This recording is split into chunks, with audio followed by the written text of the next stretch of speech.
الحمدللہ رب العالمین والعاقبۃ للمتقین الصلاۃ والسلام علی سید الانبیاء والمرسلین وعلی آلہ واصحابہ اجمعین۔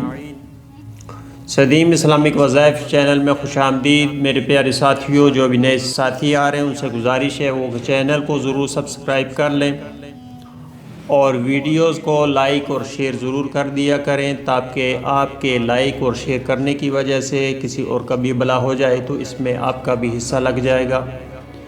میرے پیارے ساتھیوں، آج آپ کی خدمت میں جو وظیفہ لے کے آیا ہوں، یہ وظیفہ بہت نادر ہے، بہت آزمودہ ہے اور مجرب ہے، اور اس میں قرآن مجید کی افتتاحی سورۃ الفاتحہ، اس کو آپ نے پڑھنا ہے۔ میرے ساتھیوں، بہت پیاری سورت ہے، اس سورت کو آپ نے وظیفے میں پڑھنا ہے اور انتہائی تندہی کے ساتھ اور محبت کے ساتھ اللہ تعالیٰ کی ذات پر کامل یقین رکھتے ہوئے اس وظیفہ کو کیجئے۔ انشاءاللہ تعالیٰ ہر حاجت کے لیے اور ہر ایک مصیبت و پریشانی کے لیے، خصوصاً رزق کے معاملات کے لیے اور رزق میں برکت کے لیے، اس کا وظیفہ بہت ہی آزمودہ اور مجرب ہے۔ میرے پیارے ساتھیوں، یہ وظیفہ آپ نے صبح فجر کی نماز کے بعد، نماز پڑھ چکنے کے بعد آپ نے کرنا ہے۔ میرے ساتھیوں، اس سورہ کو رسول اللہ صلی اللہ علیہ وسلم نے 7 مثانی کا نام دیا ہے کہ 7 بار بار دہرائی جانے والی آیاتیں۔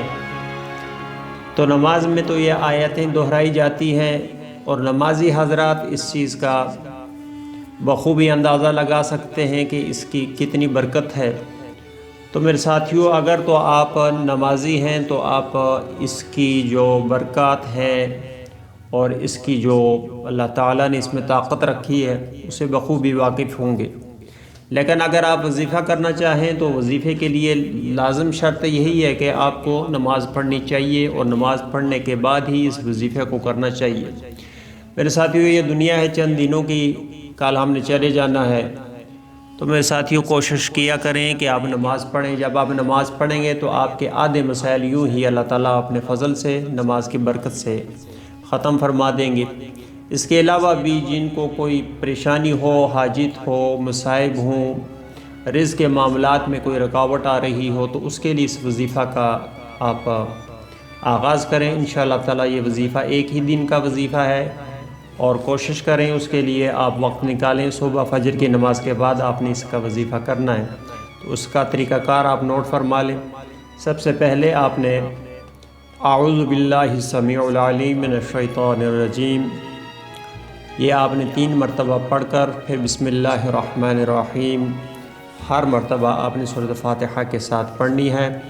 سورۃ فاتحہ کا آپ نے عدد کے اعتبار سے 101 کا ہندسہ مکمل کرنا ہے۔ 101 مرتبہ آپ نے سورہ فاتحہ پڑھنی ہے، اور اس کے بعد آپ نے اللہ تعالیٰ کا نام یا سمیع، اے سننے والے، یا سمیع کا آپ نے ورد کرنا ہے، اور ایک تسبیح آپ نے یا سمیع کی پڑھنی ہے، 100 عدد اس کے پورے کرنے۔ اس کے بعد آپ نے درود ابراہیمی پڑھنا ہے۔ درود ابراہیمی پڑھنے کے بعد آپ نے اللہ تعالیٰ کی بارگاہ میں اپنی حاجت پیش کرنی ہے، اس کی بارگاہ میں عرض کرنا ہے، اور اللہ تعالیٰ ہی تمام معاملات کا دیکھنے والا ہے، حل کرنے والا ہے، وہی رزاق ہے، وہی فتاح ہے، وہی کریم ہے، وہی عظیم ہے۔ میرے دوستو، آپ نے نوٹ کر لیا ہوگا وظیفے کو کہ سب سے پہلے آپ نے اعوذ باللہ السمیع العلیم، یہ آپ نے 3 مرتبہ، اور اس کے بعد بسم اللہ الرحمن الرحیم سے آپ نے اسٹارٹ کرنا ہے۔ سورۃ فاتحہ آپ نے 101 مرتبہ، اس کے بعد اللہ تعالیٰ کے صفاتی نام یا سمیع، اس کو آپ نے 100 مرتبہ پڑھنا ہے۔ اس کے بعد آپ نے درود ابراہیمی پڑھنا ہے 1 مرتبہ، اور اس کے بعد اللہ تعالیٰ کی بارگاہ میں آپ نے عرض کرنی ہے، دعا کرنی ہے۔ میرے ساتھیوں، اس دعا کے دوران آپ مجھے بھی یاد رکھیے، میرے لیے بھی یہ دعا کیجیے۔ میں انشاءاللہ تمام لوگوں کے لیے، خصوصاً بالخصوص جو بھی حضرات کامنٹس میں نام لکھ رہے ہیں، سبسکرائبر ہیں، تمام لوگوں کے لیے انشاءاللہ تعالیٰ دعا گو ہوں۔ تمام لوگوں کے لیے دعا کی مجلس ہوتی ہے، اور آخر میں آپ سے اجازت چاہوں گا۔ آئندہ انشاءاللہ کسی اور پروگرام میں، کسی اور وظیفے کے ساتھ آپ کی خدمت میں حاضر ہوں گا۔ تب تک کے لیے مجھے اجازت دیجیے۔ خدا حافظ۔